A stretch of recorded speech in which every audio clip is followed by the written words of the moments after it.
नमस्कार दोस्तों, स्वागत है आप सभी का इजी नौकरी चैनल पर। दोस्तों, इस वीडियो में हम बात करने वाले हैं जम्मू कश्मीर डोमिसाइल से रिलेटेड कुछ महत्वपूर्ण एमसीक्यू। तो सबसे पहले जानते हैं कितने वर्षों तक लगातार रहने पर जम्मू कश्मीर का निवासी किसी व्यक्ति को माना जाएगा। 5 वर्ष, 10 वर्ष, 15 वर्ष। तो इसका जो सही आंसर है वो है फ्रेंड्स 15 वर्ष। यानी कि जम्मू कश्मीर का डोमिसाइल सर्टिफिकेट पाने के लिए उस व्यक्ति को कम से कम 15 वर्ष उस यूनियन टेरिटरी में निवास करना चाहिए। अगर इसके अलावा एक और चीज़ दे रखी है, अगर उसने 15 साल अपनी शिक्षा में दी हैं या कुछ चीज़ पढ़ाई करी है यूटी में, जम्मू कश्मीर में, और इसके साथ साथ उसने क्लास 10 और 12th के एग्ज़ाम भी दिए हैं जम्मू कश्मीर से, तो वो एलिजिबल है डोमिसाइल सर्टिफिकेट लेने के लिए।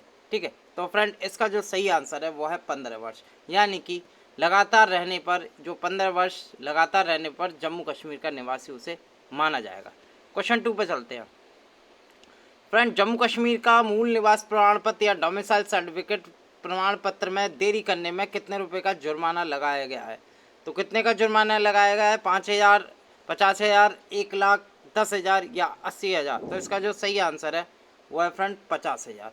फ्रेंड्स, अभी गवर्नमेंट ने जो अथॉरिटी है जो कि डोमिसाइल सर्टिफिकेट निकालेगी, अगर उसने इसमें डिले किया डोमिसाइल सर्टिफिकेट निकालने में, तो उस पर कम से कम 50,000 का जुर्माना लगाया जाएगा। और ये निर्देश दिए गए हैं कि कम से कम आप, अगर कोई व्यक्ति जो एप्लीकेशन मतलब फॉर्म सबमिट करता है डोमिसाइल पाने के लिए, उसका कम से कम 7 दिन के अंदर ही आप प्रोवाइड करेंगे डोमिसाइल सर्टिफिकेट।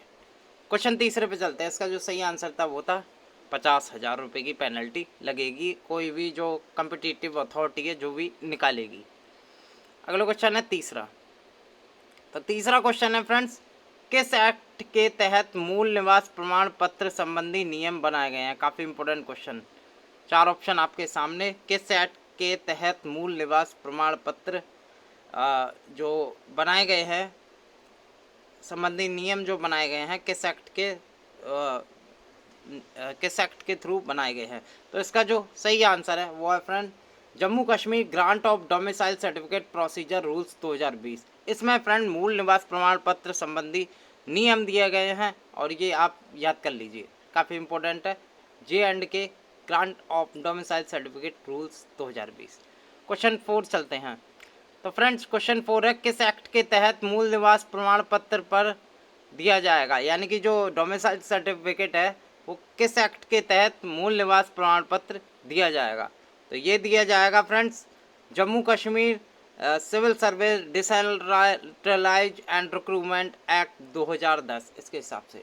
ठीक है, और जो फ्रेंड्स अभी मैंने पिछला क्वेश्चन बताया था ना, जो रूल्स बने हैं ना, ये वाला जो इसका जो सही आंसर था Jammu Kashmir grant of certificate procedure rule 2020। ठीक है, ये रूल किससे निकला है? ये रूल निकला है Jammu and Kashmir civil service, जो इसका सही आंसर था, जिस एक्ट के थ्रू मूल निवास डोमिसाइल सर्टिफिकेट दिए जाएंगे।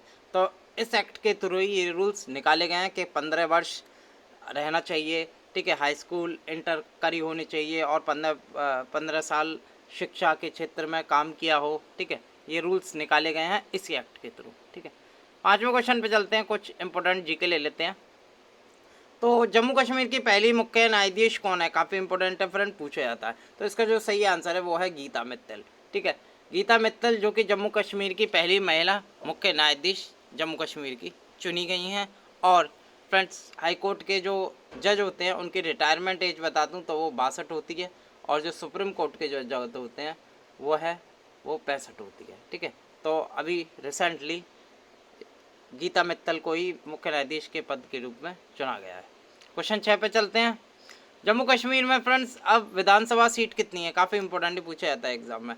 विधानसभा कितनी है? विधानसभा सीट तो 100, 122, 144 या 116।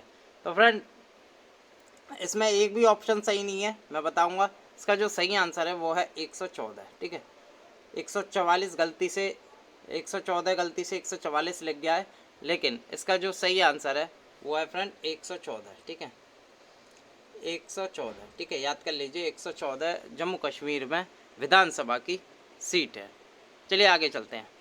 7वां क्वेश्चन देख लेते हैं। जम्मू कश्मीर के जो लेफ्टिनेंट गवर्नर हैं वो कौन हैं? 4 ऑप्शन, राधा कृष्ण माथुर, अनिल बैजल, गिरीश चंद्र मुर्मू या जगदीश मुखी। फ्रेंड इसका जो सही आंसर है वो है गिरीश चंद्र मुर्मू, जो कि जम्मू कश्मीर के लेफ्टिनेंट गवर्नर है। और लेफ्टिनेंट गवर्नर को कौन अपॉइंट करता है? तो राष्ट्रपति अपॉइंट करता है। अनिल बैजल जो हैं वो दिल्ली के गवर्नर हैं, लेफ्टिनेंट गवर्नर है। राधा कृष्ण माथुर वो लद्दाख के लेफ्टिनेंट गवर्नर हैं, ठीक है। और जो जगदीश मुखी जी हैं ये असम के गवर्नर हैं, ठीक है, याद रखिए। तो जम्मू कश्मीर के कौन है? वो हैं गिरीश चंद्र मुर्मू, ठीक है, याद रखिएगा, ये काफ़ी इंपॉर्टेंट है। गिरीश चंद्र मुर्मू जम्मू कश्मीर के लेफ्टिनेंट गवर्नर है। अगले क्वेश्चन पे चलते हैं, 8वां क्वेश्चन। फ्रेंड काफ़ी इंपॉर्टेंट क्वेश्चन, जम्मू कश्मीर संघ शासित प्रदेश कब गठन हुआ? जम्मू कश्मीर संघ शासित प्रदेश और लद्दाख संघ शासित प्रदेश कब गठन हुआ? यानी कि दोनों एक ही डेट को हुए थे। 4 ऑप्शन आपके सामने। तो इसका जो सही आंसर है वो है 31 अक्टूबर 2019 को ये यूनियन टेरिटरी, 2 यूनियन टेरिटरी बनी थी। अब फ्रेंड रिसेंटली टोटल 8 हो गई हैं, ठीक है, याद रखिएगा। 31 अक्टूबर 2019 को जम्मू कश्मीर और लद्दाख 2 यूनियन टेरिटरी बनी थी, ये चीज़ याद रखना। भारत में सबसे बड़ा संघ शासित प्रदेश कौन सा है? फ्रेंड 8 यूनियन टेरिटरी बन चुकी हैं, तो उनमें से सबसे बड़ा संघ शासित प्रदेश कौन सा है? काफ़ी इंपॉर्टेंट, अंडमान निकोबार, लद्दाख, जम्मू कश्मीर, दिल्ली। तो इसका जो सही आंसर है वो है लद्दाख अब सबसे बड़ी यूनियन टेरिटरी बन गई है, ठीक है। और सबसे छोटी है फ्रेंड लक्षद्वीप, ठीक है, याद रखना, ये पूछा जाता है एग्जाम में। सबसे बड़ी बनी है लद्दाख की। कहाँ की? लद्दाख की। लद्दाख की मैं बात करूँ तो यहाँ के जो गवर्नर है लद्दाख के ये है फ्रेंड, एक तो सबसे पहले बताऊँ लद्दाख की जो राजधानी है वो 2 राजधानी है, एक तो लेह है और एक कारगिल है, ठीक है, याद रखना। लेह कारगिल 2 राजधानी है लद्दाख की। और यहाँ के जो लेफ्टिनेंट गवर्नर हैं वो है राधा कृष्ण माथुर। कौन है? राधा कृष्ण से आप याद कर सकते हैं, राधा कृष्ण माथुर, ठीक है, यहाँ के लेफ्टिनेंट गवर्नर हैं। प्रेसिडेंट ने अपॉइंट किया है इन्हें लद्दाख में। फ्रेंड लद्दाख के बारे में एक और इम्पोर्टेंट तथ्य, यहाँ के जो एमपी हैं, एकमात्र एमपी हैं बीजेपी सरकार से मेंबर ऑफ पार्लियामेंट सांसद हैं, उनका नाम है फ्रेंड जमयांग सेरिंग नामग्याल। आगे क्वेश्चन मिलेगा इससे मैं बताऊँगा, ठीक है। और फ्रेंड इसका जो एरिया है यानी कि सबसे बड़ा संघ शासित प्रदेश है, इसका एरिया है 59,146 वर्ग किलोमीटर इसका क्षेत्रफल है। तो सबसे बड़ी 8 यूनियन टेरिटरी हैं, सबसे बड़ी लद्दाख की है और सबसे छोटी लक्षद्वीप है, ठीक है, याद रखना। बात करते हैं अगले क्वेश्चन की फ्रेंड्स। इसका भी जो गठन है 31 अक्टूबर 2019 का हुआ था, यही पूछा जाता कब हुआ था गठन। और इसमें केवल 2 ही जिले हैं, ठीक है, कितने हैं? 2 जिले हैं, लेह और कारगिल। 10वां क्वेश्चन देख लेते हैं।